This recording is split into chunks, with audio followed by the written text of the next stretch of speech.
తెలంగాణ రాజకీయాల్లో మరో ఆసక్తికర పరిణామం చోటు చేసుకుంది. కల్వకుంట్ల కవిత కొత్తగా ప్రకటించిన తెలంగాణ రక్షణ సేన టీఆర్ఎస్ పార్టీ పేరు ఇప్పుడు పెద్ద వివాదానికి కేంద్ర బిందువుగా మారింది. పార్టీ ప్రకటించిన కొద్ది రోజులకే ఈ పేరుపై భారీ సంఖ్యలో అభ్యంతరాలు కేంద్ర ఎన్నికల సంఘానికి చేరినట్లు సమాచారం.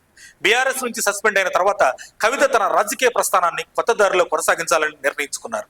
ఈ క్రమంలోనే ఒకప్పుడు కేసీఆర్ స్థాపించిన టీఆర్ఎస్ పేరును తిరిగి ప్రజల్లోకి తీసుకురావాలనే ఉద్దేశంతో తెలంగాణ రక్షణ సేన టీఆర్ఎస్ పేరును ఖరారు చేసినట్లు తెలుస్తోంది. అయితే ఇదే ఇప్పుడు కొత్త చిక్కులు తెచ్చిపెట్టింది. కవిత పార్టీ పేరుపై కేవలం బీఆర్ఎస్ మాత్రమే కాదు, ఇతర వ్యక్తుల సంస్థలు కూడా అభ్యంతరాలు వ్యక్తం చేసినట్లు సమాచారం.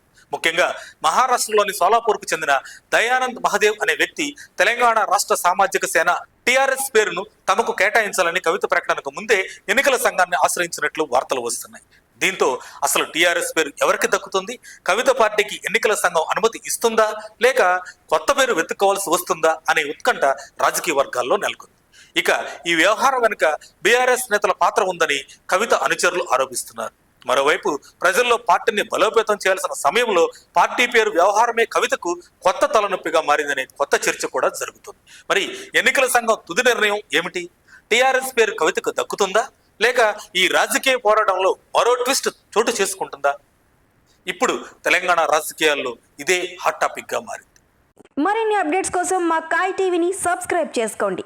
మా వీడియో కనుక మీకు నచ్చినట్లయితే లైక్ చేయండి, షేర్ చేయండి. మీ విలువైన అభిప్రాయాలను కామెంట్ బాక్స్లో తెలియజేయండి.